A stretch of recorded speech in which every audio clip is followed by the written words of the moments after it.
Target is the only place selling cheap and safe food in America in 2026, especially if you've already lost trust in Walmart. If you think that too, you are wrong.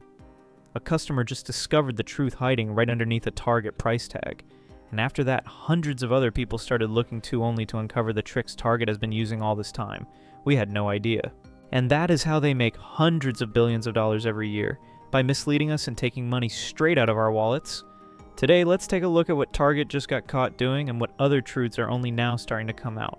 From price tags, food quality and inspections, to listening in and your privacy. This is a video you cannot afford to miss, because if you keep trusting them blindly, you could very easily become the next victim. Prices at Target are becoming less and less transparent. While everyone was focused on the TikToker who brought a scale into Walmart and found some strange numbers on packages of meat, we may have missed something just as frustrating happening at Target. This time you do not need to bring a scale, you just need to peel off a sticker. Take a look at what this woman found.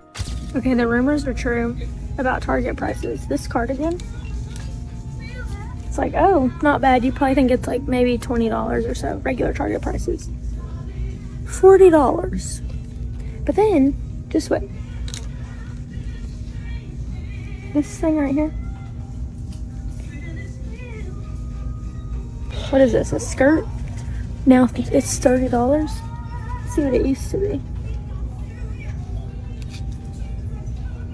$25. $40 on the outside, $32 underneath. Wait a minute. I know Target has the right to raise prices. I am not naive enough to think a dress has to stay the same price forever. But what bothers me is this: if she had not peeled that sticker off, how would she ever know that the item had just gone up by $8? And this gets even stranger when another customer discovers that the exact same product can show different prices on different phones. Alright, no one cares, but I have an update on my diaper gate at Target. So I had my sister-in-law and my husband check on their phones with their Target apps, and theirs all says 27. See right there, that is a screenshot from my sister-in-law. Hi Ashley, if you're watching this. And I just couldn't let this go. So I reached out to chat with Target. You can like chat with their customer service. So I had asked a couple questions saying, how is it possible that we're in the same house, same address, and my app is more expensive because I bought the diaper already, and my husband's is not? Christina Santiago says the box of diapers she was looking at showed about $31.49 on her account, while her husband and sister-in-law saw about $27.99. I am not saying Target intentionally charged Christina a higher price. We do not know whether the reason was the selected store location Target Circle offers timing or simply a technical glitch. But that is exactly the point. You look at your screen and see one number. The person standing next to you looks at their screen and sees another. So who is getting the right price? And why? Then someone who says they work in pricing at Target gives us a look at what happens behind those labels. Hopefully none of my managers see this, but I work pricing at Target, and this is just to show you guys what a scam all these new lower price tag things are. So this is the current price as of yesterday, and have a new tag. Was $17.99, now $16.89. But earlier the original price was, oh, what is that? $16.89. A product used to cost $16.89. Then it went up to $17.99. Then it went back to $16.89 with the words new lower price. That sounds pretty good if you do not remember the old price. And this is where I start to feel like the problem is no longer about a few dollars. Because the store does not just decide the price, it also decides which number gets used as the comparison point to make you feel like you just got a bargain. And these are not just viral TikTok videos. Target has previously settled cases in California involving price accuracy. In 2015, there were allegations involving advertised prices and scanner errors. In 2022, the company paid $5 million to resolve a case involving advertised prices, app prices, and location technology. Target did not admit wrongdoing in those settlements. To be fair, Target also openly says prices may differ between online and in-store purchases may vary by location, and some Target Circle customers may receive different offers. I can accept that. What I cannot accept is an ordinary shopper having to act like an auditor just to figure out how much they are paying. Think about someone who just got off work and is rushing to buy diapers before going home, a retiree living on a fixed income. A mother trying to keep this week's grocery bill under $100. They do not have time to stand in the middle of Target, peeling off stickers, changing stores in the app, scanning every barcode, and calling a family member to ask what price shows up on their phone. I do not need Target to keep prices low forever. I just want one very basic thing before I put something in my cart. Tell me clearly how much I'm going to pay. Because if we have to investigate the price ourselves, maybe we should start checking the other numbers on the package too. Weight, serving size, and how much product we are actually getting. Can we really trust the numbers on the package? I have a pretty normal habit when I shop. When I see the words value pack, or I automatically assume the bigger package saves me money, I think most of us do. We do not stand in the middle of Target pulling out our phones to do math, but maybe we should start. I'm at the Target right now, and they sell this value pack for $5.69, but then they sell one of these for $2.79. And then just cross-check my math, 5.58. So 5.69 is more expensive than just buying one of these individually. And it's the same amount, 24 fluid ounces. 24 fluid ounces. The 2-pack of Lysol labeled value pack costs $5.69. A single bottle costs $2.79. Buying 2 individual bottles costs only $5.58. Yes, the value pack actually costs 11 cents more. 11 cents is not going to bankrupt anybody. I've probably dropped more than that under the seat of my car. But this is not a story about 11 cents. It is a story about the words value pack. Those 2 words exist because we look at them and automatically think buying more means getting a better deal. If you want to know whether that is actually true, the rest of the work is on you. And Target has made much bigger promises than that. An up-and-up diaper pail refill product was once advertised as a 1-year supply. But a lawsuit filed in 2024 alleged that the claim was based on some very favorable assumptions, including the idea that 25% of diaper changes happen outside the home, and that capacity was calculated using newborn-sized diapers. But if 1 year can still be called an estimate, then 500 servings is a different story. That is a number. Market Pantry Coffee Creamer lists 1 serving as 1 teaspoon equal to 2 grams, and says the container has about 500 servings.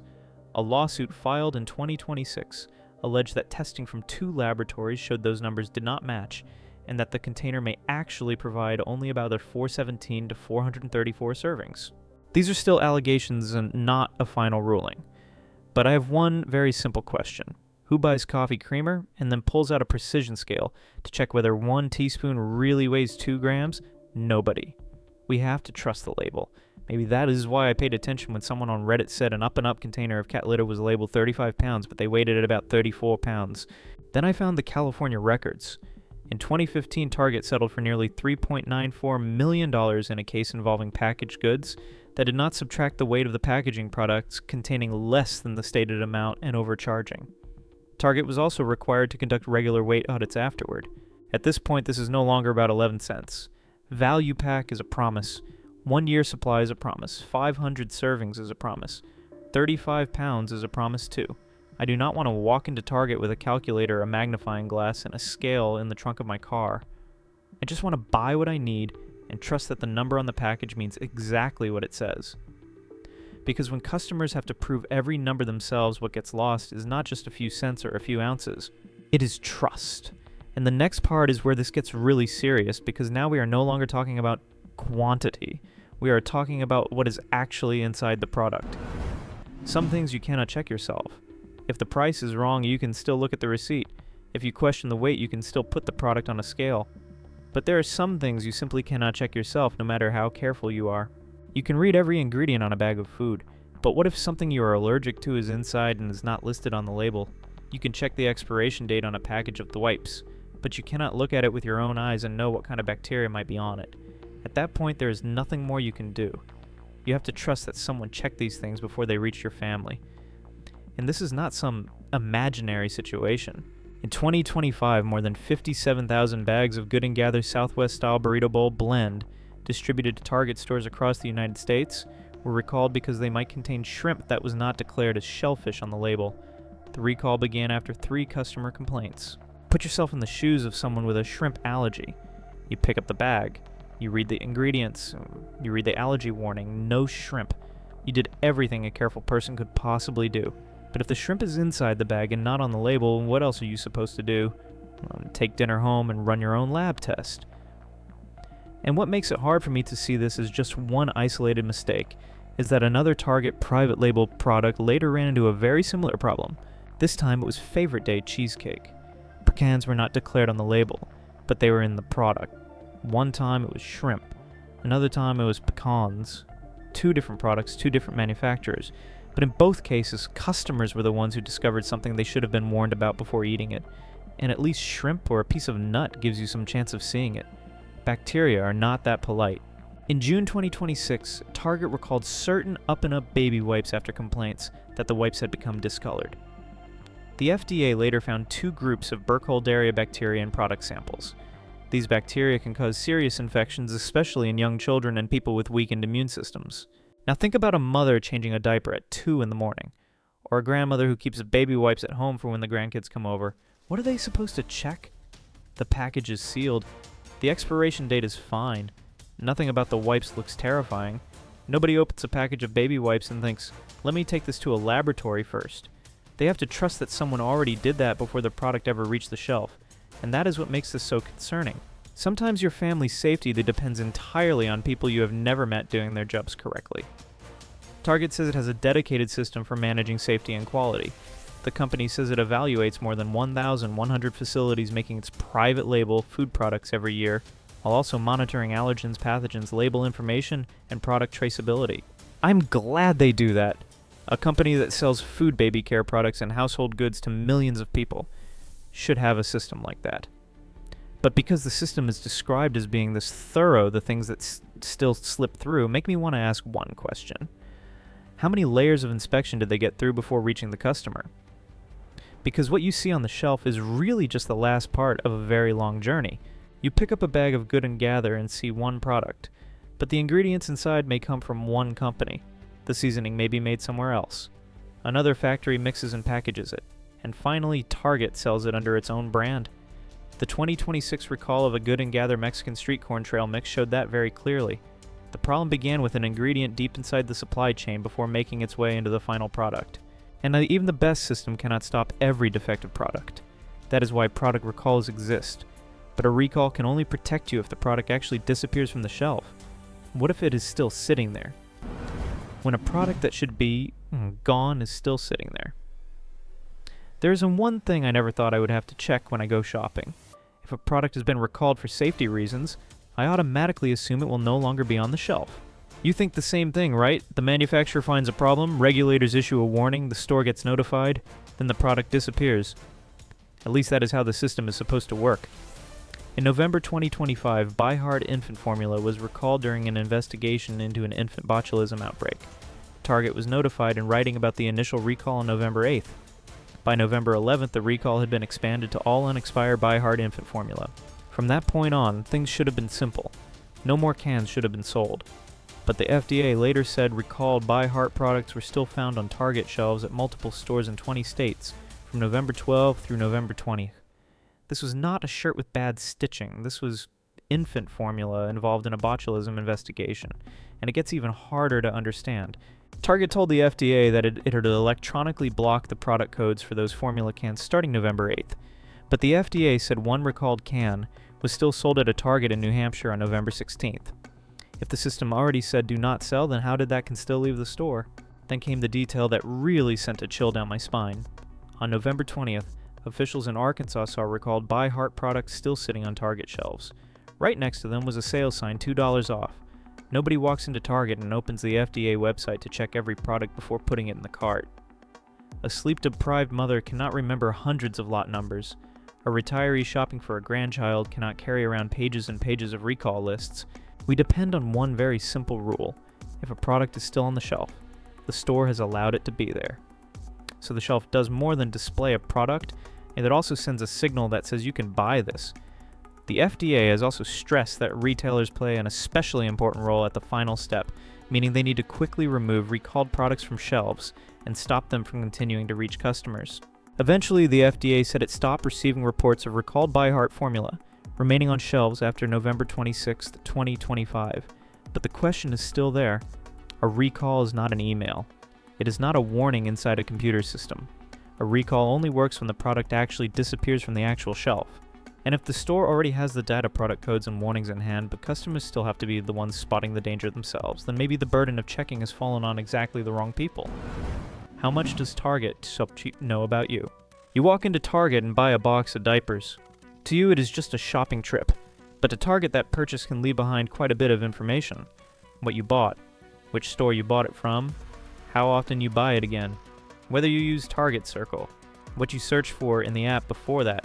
According to its own privacy policy, Target may collect your purchase history, what you search for, the devices you use, your location, and how you interact with advertising. The company also says it may combine information from different sources to better understand customer preferences. Put simply, one tap in the app, one Target Circle scan, and one store receipt are not necessarily three separate things. They can all be connected. And this is where Target Circle gets interesting. You joined because you want a discount. I get it. Who does not want to save a few dollars? Target also gets what it wants. The ability to know whether today's purchase is connected to last week's purchase and next month's purchase. You get the deal. Target gets to understand you better. Target even says the financial benefits offered to members are connected to the value of the customer data they provide. And understanding customers does not just help Target sell products. Target also has Roundel, an advertising business that helps brands reach shoppers using Target's insights about its customers. In other words, when you walk into Target to buy a milk or a toilet paper, your shopping history also has value in the advertising business. Then I came across a sentence on Target's page for disclosures required under New York law. This price was set by an algorithm using your personal data. Wait a minute. That does not mean Target is secretly looking at each person and deciding who can afford to pay more. Target says regular prices at the same store remain consistent, while offers may vary by customer and program. But that sentence still makes me ask one very simple question. How much does a store need to know about my life just to sell me a box of diapers I do not mind? Target remembering what kind of coffee I like. Convenience is fine. What bothers me is that Target may be able to see a whole year of my shopping, while when an offer shows up on my phone, I may not even know exactly why I'm seeing it. When did shopping become a job? Imagine you're just stopping by Target after work to pick up a few things and go home. Sounds simple. But if you want to shop safely, what are you supposed to do now? Look at the shelf price. Open the app to see if the price is different. Check Target Circle, do the math to see if the bigger package is actually cheaper. Read the label carefully. Check the expiration date. If you heard about a recall, go online and check the product code. Then keep the receipt to make sure nothing was wrong at checkout. Wait a minute. Are we shopping or working a quality control shift?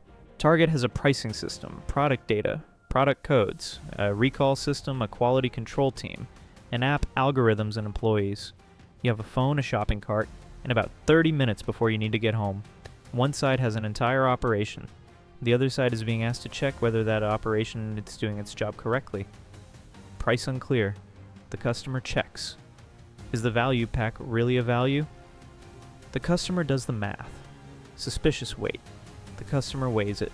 Product recalled. The customer goes online and searches for it. Two accounts show different offers. The customer pulls out the phones and compares them. Every time the system gets a little more complicated, the advice for shoppers stays the same. Be more careful. But how careful is careful enough? A good system should work even when the customer is tired, in a hurry, and does not know every trick. Yes, we should read labels. We should check receipts. We should be responsible with our own money. But there's a huge difference between customers needing to be careful and businesses needing customers to stay constantly alert just to make up for the parts of the system that are not clear enough. And this is where the story starts going beyond Target. Because if all of this sounds familiar, there is a reason. Walmart has made us ask almost the exact same questions. Maybe the problem is no longer one store. Maybe the problem is not Target anymore. After everything we have seen, it would be easy to turn Target into the villain. But I think that would actually let the entire retail industry off too easily. If Target were an isolated case, the solution would be simple. Do not like Target anymore. Go to Walmart. Done. There is just one problem. When you look at Walmart, a lot of the same questions come back. I've talked before about packing packages of meat with weights that make customers put them on a scale themselves, about prices, expiration dates, product quality, and customers once again being the ones who discover what the system missed.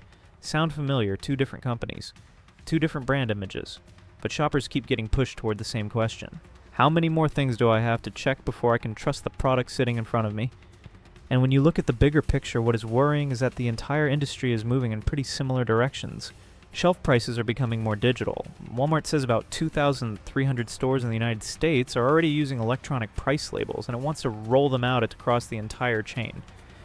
The technology has real benefits, like faster updates and less manual label changing, but it also means prices are increasingly sitting inside a system that can change very quickly.